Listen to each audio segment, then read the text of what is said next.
आज हमारे गेस्ट हैं मिस्टर मनोज मूथा। मिस्टर मनोज एक स्पिरिचुअल सीकर हैं, एक बिजनेसमैन हैं और जो सबसे खास बात है मिस्टर मनोज की, वो एक लाइफ लर्नर है। उन्होंने जो भी कुछ अपने लाइफ में सीखा है, स्पिरिचुअलिटी के फील्ड में, बिजनेस के फील्ड में, वो अपनी लाइफ में उसको बहुत ही बैलेंस तरह से उतार पाते हैं। तो आइए हम उनसे पूछते हैं कुछ सवाल आज के लाइफ चेंजिंग टॉक शो में कि किस तरह से वो अपनी एक्सपीरियंसेस को शेयर करेंगे, अपने लाइफ की लर्निंग्स को हमारे साथ शेयर करेंगे। आज के लाइफ चेंजिंग टॉक शो में हम स्वागत करते हैं मनोज जी का। मनोज मुथा जी, आपको बहुत बहुत स्वागत है मनोज जी। तो सिंस आप एक एंटरप्रेन्योर हैं, एक बिजनेसमैन हैं, काफ़ी आपका एक अच्छा एक्सपीरियंस रहा है और जो मुझे खास बात लगती है आप में कि आपने स्पिरिचुअलिटी को ना सिर्फ सीखा है बल्कि उसको अपने लाइफ में उतारा भी है। और मैं चाहूँगा कि आप वो भी शेयर करें कि कैसे आपके लाइफ में क्या क्या बदलाव आए हैं स्पिरिचुअलिटी की वजह से और कैसे आप एक बैलेंस्ड लाइफ जी पा रहे हैं, बैलेंस्ड लाइफ आप लीड कर पा रहे हैं। तो एक मेरा सवाल होगा मनोज जी कि जैसा कि मैंने देखा है कि आज के यूथ में, यंगस्टर्स में एक हैबिट है, वो चीज़ों को बहुत टालते हैं, उसको हम प्रोक्रास्टिनेशन कहें या चीज़ों को पोस्टपोन करना कहें या उसको हम आलस कहें, लेजीनेस कहें। तो इसके बारे में आप क्या कुछ बताना चाहेंगे कि किस तरह से वो इस चीज़ से टॉक से कुछ लेके जाएं कि अपने अंदर कुछ एनर्जी फील करें या कोई पर्पस उनके अंदर ऐसा फील हो और वो अपने एक्शन मोड में आ जाए, ना कि थिंकिंग मोड में ही रहें। सर ऐसा है, मुझे तो ऐसा लगता है कि अगर पैशन इन्वॉल्व ना हो तो प्रोक्रेस्टिनेशन बहुत जल्दी आता है। पैशन जहां पे भी होगा वहां पे प्रोक्रेस्टिनेशन होगा भी नहीं कहीं पे भी। तो ये मैं चीज समझता हूँ। इसको ऐसे लेके जा सकते हैं, फिजिकल लेवल में कोई भी अपन डिसीजन लेते हैं कुछ चीज का, जैसे अपने को समझे सुबह का एक्सरसाइज करना है, तो उसके अंदर अपने को डिसाइड तो कर लेते कि करना है। मोटिवेशन कहाँ से लेके आएंगे? जब मोटिवेशन लेके आना है तो उसके लिए कुछ रिजल्ट देखना पड़ता है इन एडवांस कि अपनी फिजिकल फिटनेस होगी, अच्छा होगा। तो उसको मोटिवेशन बरकरार रखने के लिए अपने को नेक्स्ट लेवल पे जाना चाहिए। और उसके बाद वर्क अपन उसके ऊपर इम्प्लीमेंट करते हैं और उसके बाद बड़ा पिक्चर देखना चाहिए। तो बड़े पिक्चर में आता है कि अपने को उसके बेनिफिट्स क्या मिलने वाले हैं। तो प्रोक्रेस्टिनेशन जैसे मैंने भी बहुत किया है, बट मैंने कहीं सुना था, you are doing as a profession not as a passion. If you add passion to the profession then everything will be all right. तो मैंने यही सोचा था उस दिन कि मैं मेरी जिंदगी में किसी ने बताया, मेरे पिताजी ने बताया, उसी को मैं फॉलो कर रहा हूँ और कोई मजा नहीं आ रहा है, किक नहीं है लाइफ में। किसके लिए कर रहा हूँ, क्यों कर रहा हूँ, मेरे अंदर की आवाज नहीं है, वो कुछ नहीं था। फिर मैं बोला अभी मजबूरी है। सक्सेस नहीं हो रहा था उस टाइम पे, सक्सेस बहुत लैक हो रहा था उस टाइम। मैंने बोला कि चलो या तो दो काम है, दो ही रास्ते हैं, या तो पैशन को प्रोफेशन बना लो या प्रोफेशन को पैशन करा लो। तो मैंने जो प्रोफेशन में था उसी को पैशन में बदल दिया। रिजल्ट बहुत एक्स्ट्राऑर्डिनरी हो सकता। ये नई बात मुझे आपसे अच्छी लगी सुनने में कि नॉर्मली लोग बात करते हैं पैशन को कैसे प्रोफेशन में कन्वर्ट करें, बट आपने एक बहुत अच्छी बात बताई कि आपने प्रोफेशन को पैशन बना लिया। So that's really wonderful, great. मैं एक एग्जांपल भी दे देता हूँ इसको। मैं या एक फिनेंशियर हूँ, बैंकर हूँ। तो हम लोग व्हीकल फाइनेंस ही करते थे 40 साल से। बोल तो लॉरी ट्रक्स वगैरह का फाइनेंस ही करते हैं, आज भी करते हैं। उस टाइम पे समझ में आया कि मेरे को ट्रक के अंदर इंटरेस्टेड नहीं है। मैं इंटरेस्टेड नहीं, मेरे पापा आज भी करते हैं उसको, मैं इंटरेस्टेड नहीं हूँ। फिनेंस खाली एक कैटेगरी का नहीं होता, बहुत सारे कैटेगरी के अंदर कर सकते हैं। तो मुझे क्या पसंद है, अल्टीमेटली मेरे पापा को फाइनेंस चाहिए। ये मैंने समझ गया कि ये प्रोफेशन हमारा रहेगा बरकरार। तो मैंने खोजबीन की कि कैसा बिजनेस करेंगे जिसके अंदर अपने को फाइनेंस कर सकते हैं और पापा भी संतुष्ट हो गए और मेरा प्रोफेशन से पैशन भी बन गया। तो थोड़ा सा चेंज करने में से बहुत सारी चीजें बाहर निकली। और देखने जाए तो समझिए ना, एक एक्स कर रहे थे तो आज हम लोग 10x करते हैं। तो वो चीज हमको बहुत डिफरेंस पता चला कि पैशन होने से ही प्रोफेशन बन सकता है। ग्रेट मनोज जी। मनोज जी, मैं एक और थैंक चीज यू। जानना चाहूँगा कि आपकी स्पिरिचुअलिटी जर्नी के बारे में, कैसे आप इसमें आए और आपने कैसे उसको लाइफ में उतारा। अगर मैं सिंपल बात करूं तो स्पिरिचुअलिटी के एसेंस को अगर मैं आपसे पूछूं कि आसान तरह से और सिंपल तरीके से कैसे उसके बारे में बताया जाए, वो मैं चाहूंगा कि आप बताएं एक बार। स्पिरिचुअलिटी में कदम तो ऐसे रखा गया, मेरे बचपन में ऐसे बोल सकता हूँ, एकांत में मेरा बचपन गया, अकेलेपन में। तो क्यूरियोसिटी थी कि क्यों मेरे साथ ऐसे हो रहा है। क्वेश्चन आंसर मेरे अपने आप से ही चलते थे, अपने आप को क्वेश्चन करता था, अपने आप से जवाब ढूंढता था। वो प्रोसेस पहले से, बहुत पहले से चला। और मेरे को लगता है कि स्पिरिचुअलिटी में कदम रखना है तो अपने आप को सवाल जवाब तो करना ही पड़ेगा। आप आज सवाल करिए, कहीं ना कहीं आपको जवाब मिलेगा।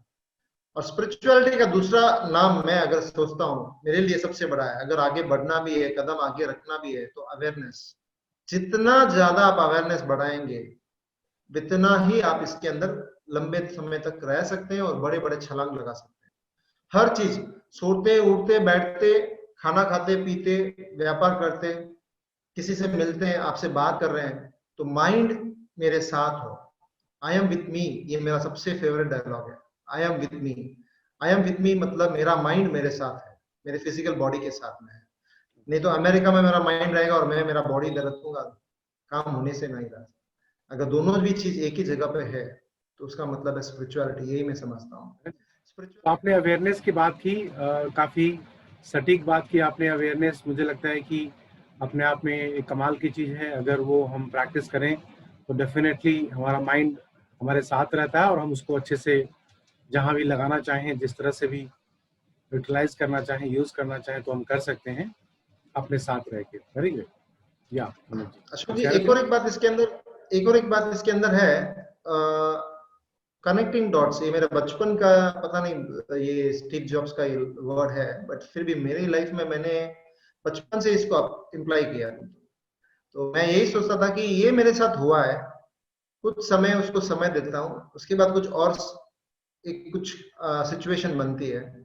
तो मैं सोचता हूँ कि समझिए 5 साल के बाद कुछ सिचुएशन आई है, मैं बोला क्यों आई ये सिचुएशन, ये मेरे साथ अपने आप को क्वेश्चन करता हूँ। उसकी खोजबीन में चलता ही रहता हूँ, चलता ही रहता हूँ, चलता ही रहता हूँ। उसके बाद पता चलता कि 5 साल पहले मैंने कुछ किया था, उसका रिजल्ट अभी है, उसका जवाब ये है। तो वो कनेक्टिंग डॉट्स मेरे लिए सबसे बड़ी चीज है मेरी स्पिरिचुअल ग्रोथ के लिए। वेरी नाइस, बिल्कुल सही कह रहे हैं आप, बहुत बढ़िया। तो मनोज जी, बहुत अच्छा लग रहा है आपसे बात करके। मैं बहुत सारे सवाल ऐसे आते हैं कि आपसे डिस्कस करूं, और तो मैं आपसे पूछूं मनोज जी कि आपके लाइफ की 3 लर्निंग्स ऐसी क्या रही हैं जो आपने सीखा है अपने जीवन से, वो अगर आप शेयर करें तो वो काफी सही रहेगा। अगर आप हमें बताएं कि आपने क्या सीखा है इस जीवन से, 3 चीजें। सबसे ज्यादा अवेयरनेस, हर चीज में सतर्कता रखिए, इतनी सजगता कि हर चीज अपने को फील करके काम करे, ऐसा शरीर के साथ काम नहीं करे। ये मेरे लिए सबसे बड़ा इंपॉर्टेंट है। दूसरा है कनेक्टिंग डॉट्स, ये मेरे लिए कभी भी आगे जाने के लिए, आगे कदम के लिए मेरे लिए बहुत इजी हो जाता है इसको। और तीसरा है, 2 लाइनें इसके अंदर, time for everything, everything in its time, place for everything, everything in its place. 2 चीज को अगर समझ आते तो लाइफ बहुत इजी है मेरे लिए। आज नहीं, 10 साल पहले कोई मेरे हाथ से कोई रखी हुई चीज 10 साल के बाद में भी अगर मुझे मेरे पापा बोल दे, या घर पे किसी कोई भी बोल दे, या ऑफिस में कोई बोल दे, 10 साल के बाद भी मेरे हाथ ऐसे जाएंगे और उसको निकल के आ जाएंगे। जगह रखते वक्त, कोई भी चीज रखते वक्त, खाली एक 10 सेकंड उसको और समय देना कि कहाँ पे रख रहा हूँ, बस 10 सेकंड वहां पे खड़ा रहना है। आप अगर ये खाली प्रैक्टिस करेंगे, place for everything and everything in its place, time for everything and everything in its time, 2 चीज को आप समझिए, ये मेरे लिए लाइफ ट्रांसफॉर्मिंग था। आज भी कुछ भी है, place for everything, everything is place. जैसे घर पे आते हैं, गाड़ी की चाबी रखते हैं अपन, कहीं रखते हैं, फिर जाने वक्त अपन ढूंढते हैं कि कहाँ पे है, भाई किधर है, पूरे घर को हल्ला मचाते, बाजू घर वाला भी आ जाता, क्या हुआ भाई। रखते वक्त 10 सेकंड का थोड़ा समय दीजिए, देखिए कहाँ रख रहे हो, आपको आपकी कितनी टाइम बचती है उसके बाद में वापस लेने के समय, और आपकी अवेयरनेस डेवलप होती है इसके अंदर। तो ये मेरे लिए सबसे बड़ी चीज है। और अगर मैं आपसे पूछूं कि चलते चलते कुछ बिजनेस के बारे में बात करें कि ये, जैसे आपने कुछ एथिक्स की बात करें, बिजनेस एथिक्स की बात करें, तो उस पर भी आप कुछ सर्च करना चाहेंगे कि क्या क्या ऐसी चीजें हैं जो हमें ख्याल में रखना चाहिए? 100% सर, मेरे लिए तो स्पिरिचुअलिटी मेरे लिए बिजनेस है एक्चुअली, देखने जाए तो। मैंने हर एक चीज को जो सीखा है स्पिरिचुअलिटी में, अनुभव किया है, उसको मैंने व्यापार में लेके आया है, मेरे बिजनेस में मैं लेके आया हूँ। जैसे आज भी मेरे को कोई चीज बेचनी है तो मैं सामने वाले को बोलता हूँ कि छाती फाड़ के बोलता हूँ, ठोक के बोलता हूँ कि मैंने ये भाव में खरीदा, ये भाव में बेचना है, तेरे को लेना तो ले, नहीं तो छोड़ दे। उसको गुमराह करके ऐसा मेरे को जीवन जीना ही नहीं है। और अच्छा, गुरु कृपा है, भगवान का आशीर्वाद है कि उसमें भी अपना काम बनता है अच्छा। तो अपने को क्यों दिमाग लगाना है झूठ बोल के। और जितना कम अपन झूठ बोलेंगे और जितना सही तरीके से चलेंगे जितना व्यापार बढ़ता है, ये मैंने नोट किया। एक झूठ के लिए 100 झूठ बोलना पड़ता है, वो पुरानी कहावत है, वो हकीकत है। एक सच बोलने से किसी झूठ को याद रखने की जरूरत नहीं है, और ना सच को याद रखने की जरूरत है। जैसे मेरे जितने भी क्लाइंट्स हैं उनको सबको एक ही टर्म्स एंड कंडीशंस है। एक कस्टमर को एक टर्म्स एंड कंडीशन, दूसरे को दूसरा टर्म्स एंड कंडीशन, वो सब हमारे ऑफिस में है ही नहीं। एक ही टर्म्स एंड कंडीशंस है, ये फंडामेंटल रूल्स बनाया हुआ है, यही सिस्टम है, यही फॉलो होना है, इसको कोई चेंजेस ही नहीं है। तो अपने को याद रखने की जरूरत नहीं है। कस्टमर ए आया, बी आया, सी आया, डी आया, सबके लिए रूल एक ही। ये सबसे बड़ा हमारे लिए ट्रांसफॉर्मिंग पॉइंट था ये। तो thank you so much Manoj ji, बहुत अच्छा लगा आपसे कनेक्ट होकर के। आपने काफ़ी सारी बातें बताई बहुत आसान तरह से, सिंपल तरीके से, और ये एक लाइफ धन्यवाद। चेंजिंग टॉक शो का पार्ट है। तो मैं आपका एक बार फिर से बहुत बहुत धन्यवाद देना चाहूँगा। नमस्कार मनोज जी।